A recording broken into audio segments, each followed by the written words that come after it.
All right, let's take a look at the Objective 5 from Practice Test C, the applications of the ideal gas law.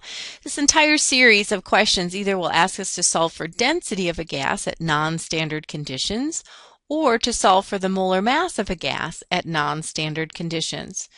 So applications of PV equal nRT. Let's just go back and look at our formula page. If the applications of PV equal nRT, and you know what? The last series of examples reminded us that moles, N, is really nothing more than grams, the mass measured in grams, or the formula weight called molar mass, RT. One of the derivations is to solve for molar mass. So in essence, what if the X that we're trying to solve for is the molar mass? How might we pull that out? So, this really is the same equation, just where the X is the target variable. What might that look like if we're trying to solve for the molar mass? Well, ultimately, P times V times molar mass is equal to G times R times T. Just rearranging that by multiplying this, it comes up there. We'll divide both sides by P and V, and this is on your test-taking page, or it should be. Double check. The mass measured in grams times the R constant times the Kelvin temperature over the product of P times V. This indeed will get us the molar mass. Make yourself a note. This comes out in a unit of gram per mole. A second application of the PUV equals NERT equation is trying to solve for density. Keep in mind, N, as we were well aware, is mole number, grams per molar mass, over R times T. What would the equation turn into if we're trying to solve for gram per liter, which is the very definition of density, gram over volume unit? Now, how does that derive? Well, let's bring that molar mass unit up. P times V times molar mass is equal to G times R times T, grams times R constant times T. We want to bring over the RT to this side, so they're gone. And I want to divide by the volume, so it comes to this side. See the density? There it is. Volumes then simplify. So what have we ended up? Gram per liter. We'll take the pressure times the molar mass of our gas over the product of the R constant and Kelvin temperature. That's a times. R times T is a product. P times molar mass divided by the product of RT, and we get a density for our gas at non-standard conditions, and that density will come out in a gram per liter unit. So these are indeed the two equations that end up to be just simply put in the numbers, churn out the answer, but you can now just review how they have been derived. Make sure these two formulas are indeed on your formula page. Let's do a read-through. Problem 1. Calculate the density of diphosphorus pentoxide at 748 torr and 158 degrees Celsius. Torr is an mmHg, millimeter of mercury, on our barometer. Let's go to work. Problem number 1. Again, Practice Test C, Objective 5. Here we have, let me get there on my paper, sorry. Calculate the density. Alrighty, so density, D, in grams per liter, just so we remember the unit there. Gram per liter is a density a unit. Recall what we need? P times molar mass over R times T. Why don't we get our parentheses ready? Pressure times the molar mass over the product, remember, of R times T. Alrighty, so here we go. Density of diphosphorus pentaoxide.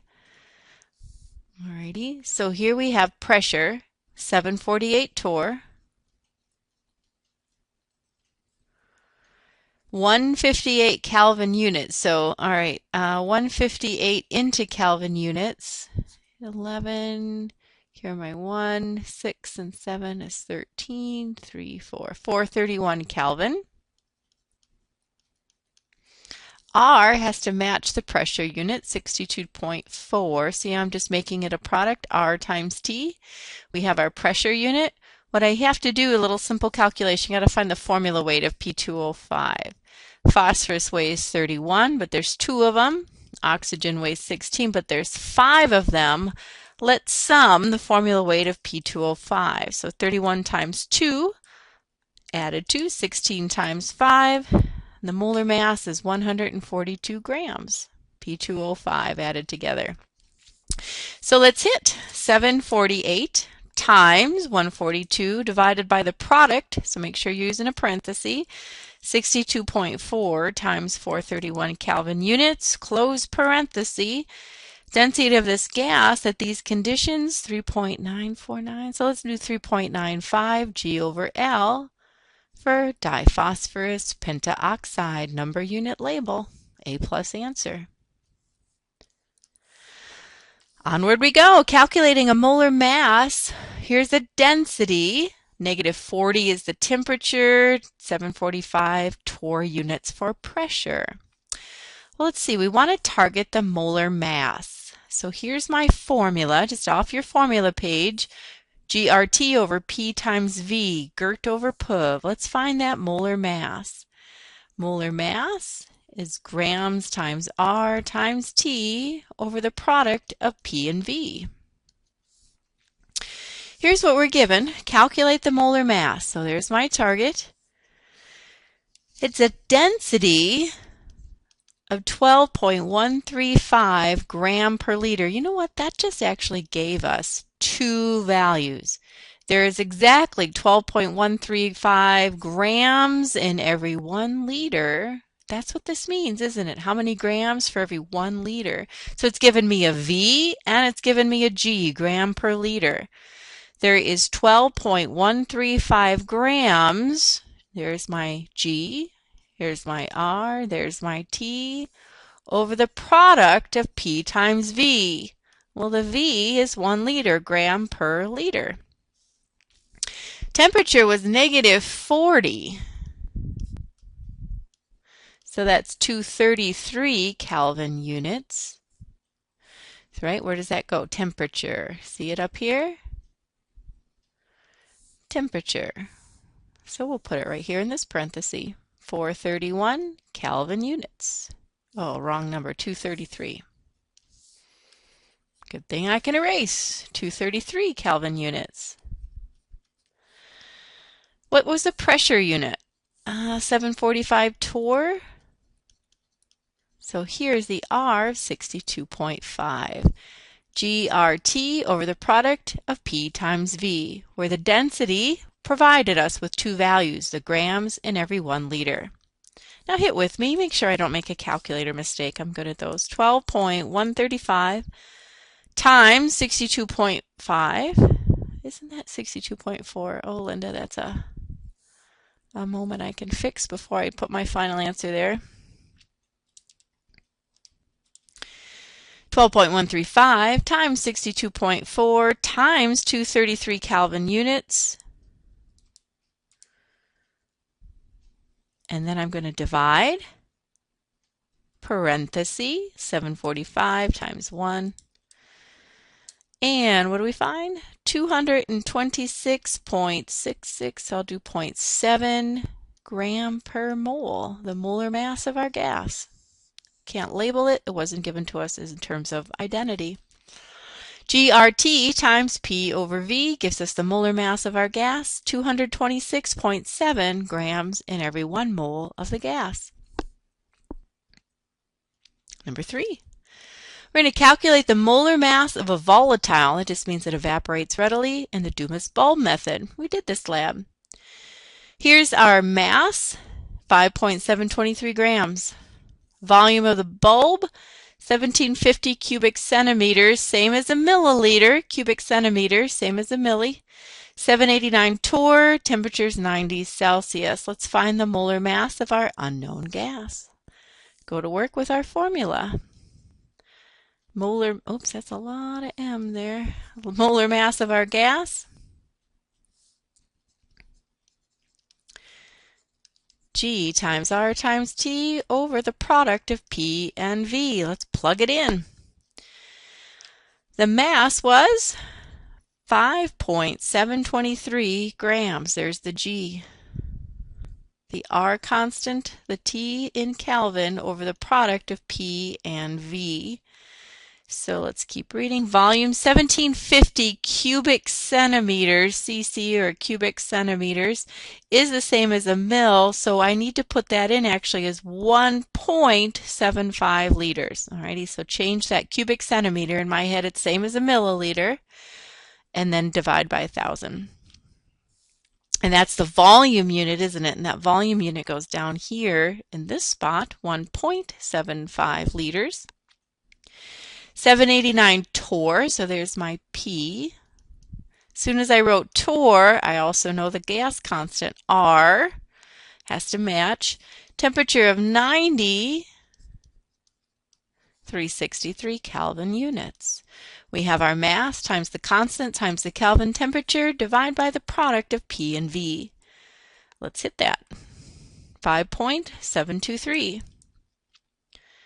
Divided by, multiply by 62.4, multiply by 363, divided by the constant, or the product of 789 times 1.75. So that's in a parenthesis on your screen, equal. And here we have the molar mass. I'm finding on my screen 93.885. Shall we say, how about 0.89 grams in every 1 mole? Good work. What's next? Going to calculate the density of sulfur hexafluoride given pressure and temperature. Given pressure and temperature, calculate a density. Test taking tool page. Density. P times molar mass over the product of R and T. P times molar mass over the product of R and T.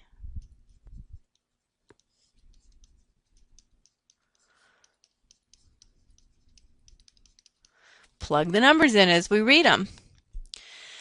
Calculate the density. So density is equal to, here's my pressure, here's my molar mass. This is going to be the product of R times T. We have sulfur hexafluoride. Hexafluoride is 6 fluorine. Sulfur weighs 32. Fluorine is 19, but there's 6 of them. So here I have 19 times 6 plus 32. How about a molar mass of 146?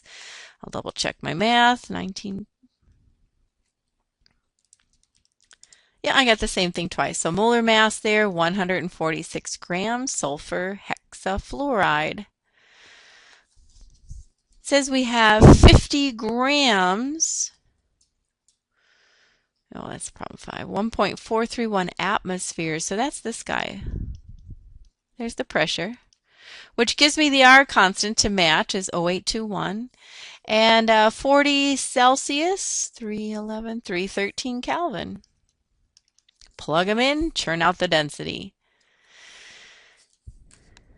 1.431 times 146 divided by the product. So use your parentheses, 0.0821 times 313. Density I'm finding is 8.13, so let's say round a little bit, grams per liter of sulfur hexafluoride. Almost there, and one more. Number 5. Whoops, too far. Calculate the molar mass. 50 grams occupied a volume of 1,500 mils. There's my pressure, there's my temperature. Pretty much plug them into the formula. Molar mass is found by taking grams times constant R times the Kelvin temperature over our product of P and V. We have that on our formula page. We derived it right at the start of the lesson. Gert over Puv. Plug them in. 50 grams. Let's just get our parentheses ready. Product of P times V. 50 grams goes in the G spot there. The 50 grams, we have 1,500 mLs, so that's 1.5 liters for the V. We have 100 kPas. That gives me the R of 8.31 and 45. Ooh, I almost wrote that in there, silly me. 811, 318 Kelvin units. G is 50 grams in that spot. 8.31 is in the R. 318 Kelvin units for T. P, 100 kPa. Volume have been converted to a liter. It must be in a liter when we use the ideal gas law. So what do we get? 50 times 8.31 times 318 divided by the product. So use your parentheses. 100 times 1.5 inside of a parenthesis. How about, ooh, big one. Let's see, 880.86 grams per mole. You did it, my friends. A plus. Ready to try again.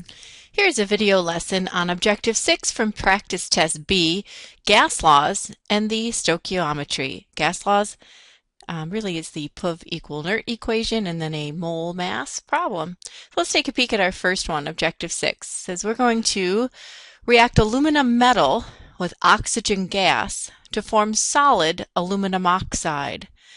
Well, let's first of all get our equation written. We can't do any stoichiometry unless we have a balanced equation. So practice test B, objective number 6, question 1. Aluminum metal is Al. It is in the solid state of matter. And no, you're not required, but it sure doesn't hurt to keep practicing those states of matter adjectives. It's reacting with oxygen gas. We know oxygen is in molecular form, O2. This pattern of change is called a combination. When a metal combines with a nonmetal, it will do so based on charge. Aluminum, when it hooks into a compound, carries a +3 charge. Oxide, when it's hooking into a compound, will carry a -2 charge. And we simply crisscross and we come up with Al2O3, aluminum oxide. Of course, we then need to balance, finding our stoichiometric ratio. I notice I have an odd number of oxygen on the right with an even, so I'm going to repair the oxygens first, combining those two 6s, 3 O2s, and 2 units of aluminum oxide, give me 6 oxygens altogether, and then of course repairing the aluminum, so we have a 4:3:2 stoichiometric ratio. Now we're ready to consider what the question's asking. If an enclosure with a volume of 4.382 liters has a partial pressure of oxygen of 5.5 times 10 to the -3 torr units, same as a millimeter mercury, and the temperature is 47 degrees Celsius, what's the mass of aluminum that will react? Well, let's consider what those numbers are giving to us. Now I'm going to just create a little tally by the information. Ready? We have a volume of the gas. Now, it makes no sense to talk about a gas for aluminum. It's in the solid state. It makes no sense to talk about a gas in the aluminum oxide. It's in a solid state. The only gas that could occupy a volume here is the oxygen. So underneath it, I'm going to give that information. It tells us this oxygen is occupying 4.382 liters. It's exhibiting a pressure of 5.5 times 10 to the -3 torr units. Torr is the same as saying millimeters of mercury, mmHg, and it's 47 degrees Celsius. Here we have a V, we have a P, we have a T. What mass of aluminum will react? So this is what we want to know. This is our given quantity. All right, all the information given for oxygen, we want to calculate the mass of aluminum. Well, understand, given a P, a V, and a T, we can PUV inert first, followed by the stoichiometry twist, moving that back to aluminum. I like to get my PUV inert parentheses ready so I can just plop them into the correct parenthesis. PV equals nRT, and when I do so I can just simply place them and we'll decide on the algebra. So the pressure given here is 5.5 times 10 to the -3, write your unit, torr units. As soon as I write P, I also know the R constant. Make sure you're matching the R constant. 62.4 is the millimeter mercury, also called the torr, ideal gas constant. Volume given already in a liter, so that's perfect. Must be in a liter, and it is. And we'll need a Kelvin temperature. 10, carry my 1. How about 320 Kelvin units? We're going to solve for N, the number of moles, and that mole number is oxygen. Alrighty, so let's hit. We want to do the side without the variable first, so we're going to hit P times V divided by R times T. So calculators, everyone hit with me. Make sure we're getting a common answer. 5.5 E negative 3 times 4.382 divided by parenthesis 62.4 times 320. Close your parenthesis, and we have a number for the moles. 1.2, I'll say 1 times 10 to the negative 6, pretty tiny number. So now we have a mole number for the oxygen, 1.21 times 10 to the negative 6 moles. Here we see that beautiful tie-in, moving from moles to mass for our stoichiometry. So we define that heart of the problem. So in the second part of our problem, we're going to begin with that same number we just calculated. That represents the moles of O2. Taking me right into the heart of our stoichiometry problem, where we want over given. Keep in mind our target, grams of aluminum. We want to know aluminum. Its coefficient is a 4. Starting from the oxygen, its coefficient is a 3. 3 moles of O2. So the ratio, 4/3. To find a gram unit, we need the molar mass of aluminum. So do you have a number, unit, label, every step, every time? And let's hit C. So the moles, still on my calculator screen, times 4 divided by 3, times 27, the molar mass of oxygen. And I'm finding 4.35 times 10 to the negative 5th grams of aluminum.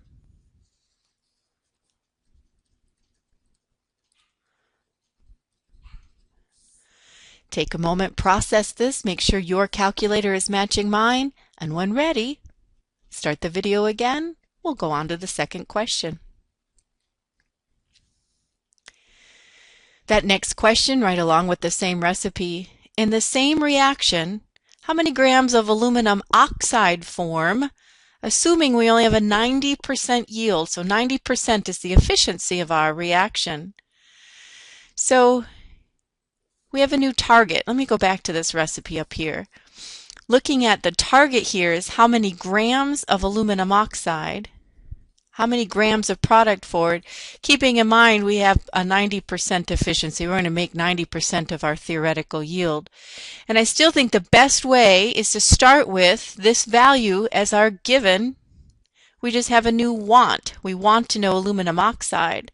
So for the letter C, start with the same Puvnert value we had for the moles of oxygen. We set up a ratio where we, heart of our problem, want over given. We want aluminum oxide, and I'm only going to take 90% of it. There's the percent efficiency. So by the time I'm done calculating, I'll just get it ready here, I want 90% of my answer. So here we'll have 90% of our theoretical value. There, I got it.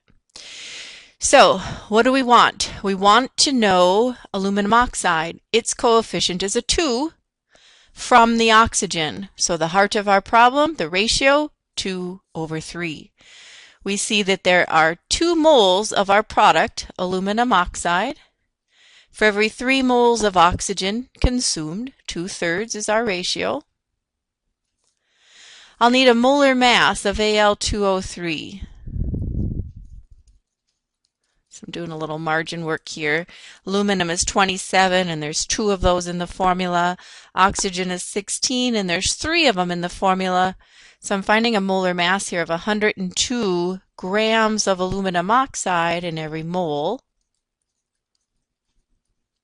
Alrighty. And now what was this 90% for? Just kind of a review. 90% is the efficiency of our reaction. So it's taking our theoretical yield and turning it into an experimental yield.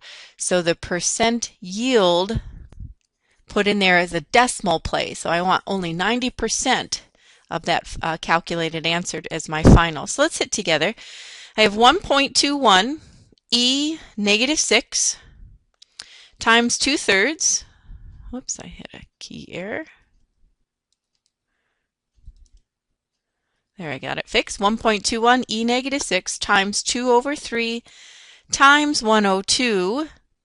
And if I hit equal there, I'd have my theoretical or calculated answer, but I want my experimental. So I go times 0.9, and my experimental yield, 7.41 times 10 to the negative 5th grams of aluminum oxide. Pause the video, process this in your mind, go through the steps, keep talking to yourself about the steps, and when you feel ready, let's read the next question together.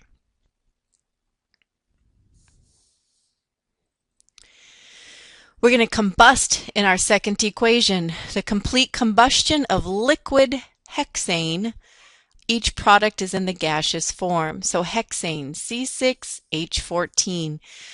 Our stoichiometry is only as good as our balanced equation is correct. So let's get this written. Hexane, C6H14 in the liquid form, is combusting. We add oxygen, and I know it's going to be quite hot.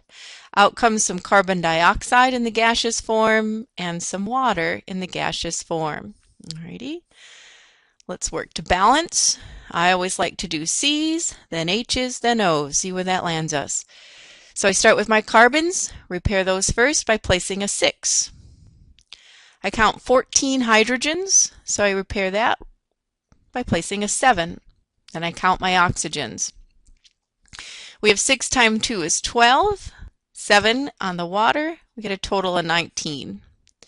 So ran into a problem. I'm not allowed to leave a fraction. 19 halves would actually balance that, but that's against the rule. So we erase, start over. No worries. Trick there. Since a 1 didn't work here, let's just double that fuel. Let's double the amount of C6H14. Still working, C's and H's and O's. There are 12 carbons now on the left. 14 times 2 is 28, so I'll need a 14 in front of the water. And now let's see. 12 times 2, we have 24 oxygens here, and 14 more. Total now is 38, so that coefficient of 19 balances this equation.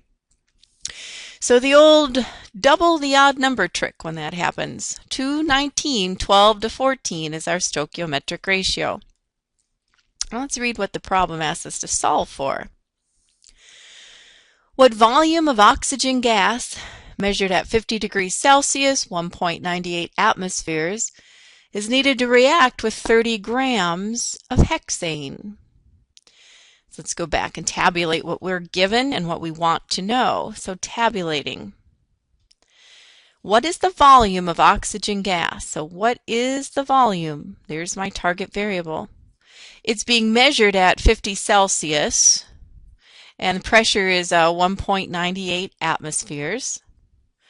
And we're going to react 30 grams of our fuel called hexane. Alrighty.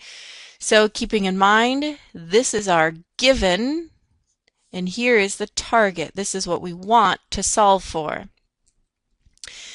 When I look at this, I don't have enough to Puvner at first. I have too many variables. I don't have an N, I don't have a V. Therefore, because my target is in the Puvner problem itself, I know I have to do stoichiometry first. And what I want to calculate for is an N, the number of moles of oxygen. So I have enough variables to pull out the volume. So we're going to start with stoichiometry, little mass mole problem. 30 grams of our fuel, C6H14, where I do a step 1, step 2, and stop. I only want to go as far as moles of oxygen because that's the N in the Puvner problem where I can then pull out the volume. Alrighty. So step 1, step 2, we divide, we ratio. We need a molar mass for our reactant, C6H14. I know carbon is 12 and there's 6 of them. hydrogen 1, and there's 14, so let's tally that. 12 times 6, add on 14. I got a molar mass of 86 grams. Ready? We want to know oxygen. Its coefficient is 19. Given the fuel, hexane, its coefficient is a 2. So we divide, we ratio, we stop. Given the amount of fuel, we want to know the moles of O2. So hit with me. Did you hit 30 divided by 86 times 19 halves. The number of moles for oxygen, 3.31. We'll round there. 3.31 moles of O2. Now I'm seeing enough variables to PUV-NERT, pulling out the volume. So PUV-NERT problem is our second step. I like to get my PUV-NERT parentheses ready so I can just plunk in the correct values.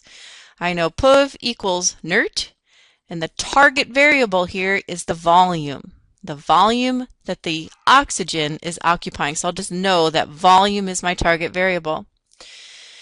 Here's what the information said. The number of moles we just calculated, 3.31. There's the N value in PUV-NERT.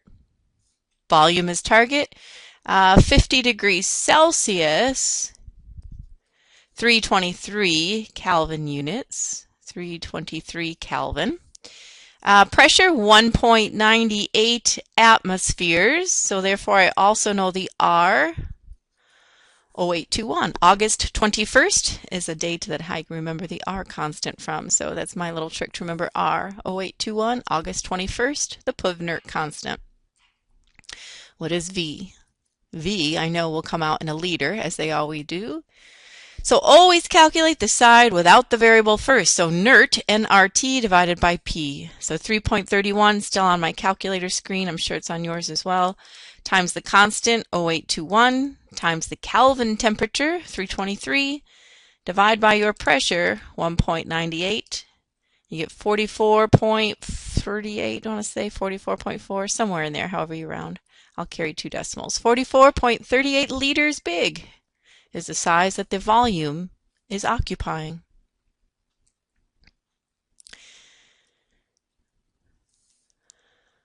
What volume of each product is produced under the same conditions? So we have 2 more products here to calculate for. We calculated for the volume of oxygen. We're also calculating for the volume of carbon dioxide, and we got to calculate for the volume of water. Well, interestingly, we have the mass given, and we went over to calculate volume of oxygen. We had to do a stoichiometry problem to get moles of oxygen. Notice that every one of these coefficients is different, and that's by design from when we balanced our equation. So we'll have to find the new mole ratio and then put it into a PUV-NERT problem. Alrighty, so a little more work involved for this next part. I think what I'll do is we'll put on letter C. I know I have 2 problems in here. So let's just target the first, since it's written first, I'll target the first product. Given 30 grams of carbon dioxide, 30 grams of the fuel, and that's hexane, we want to know carbon dioxide. Alrighty. So here's the stoichiometry first. We have 30 grams of C6H12. I want to know how many moles of carbon dioxide. Alrighty. Now that first molar mass was determined already. It was 86 grams. So I'm just going to put that in here. 1 mole is 86 grams.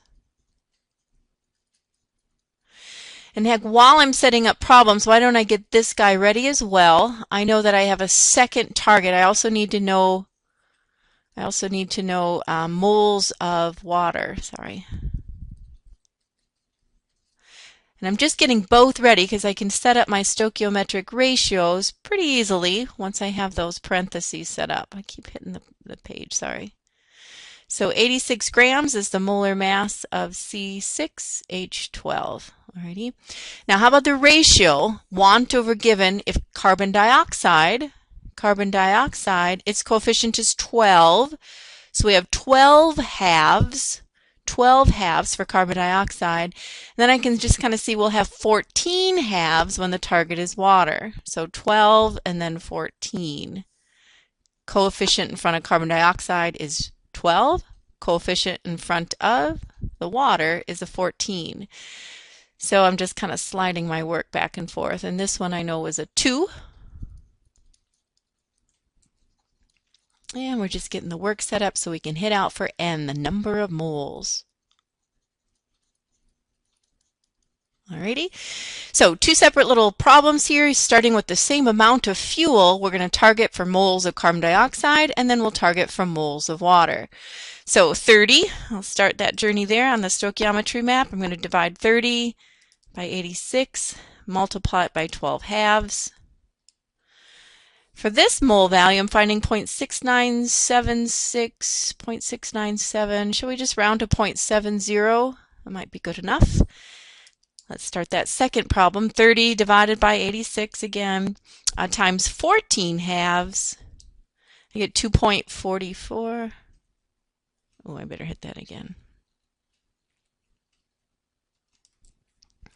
30 divided by 86 times 12 over 2. This is my error. I knew those numbers had to be more close, so I knew I had a calculator mistake. So, sorry about that. Let's double check my math. I knew something was wrong. I'm going to start with this first problem. 30 divided by 86 times 12 halves, which is 6. Yeah, this is 2.09. Sorry for that, but I made that correction. And then the second problem, 30 divided by 86 times 14 halves, which is 7. This is 2.44. There I go. Alrighty. So now what? I have the number of moles of each.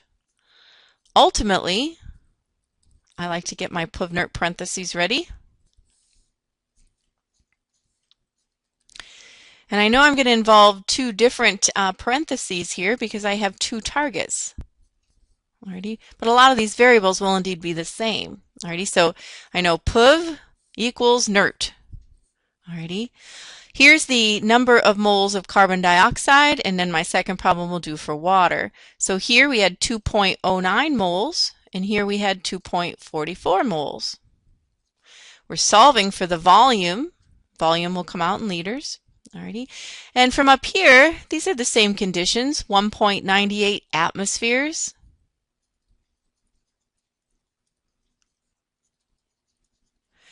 And therefore we know the R constant, 0.0821. And what was that Kelvin temperature? 323.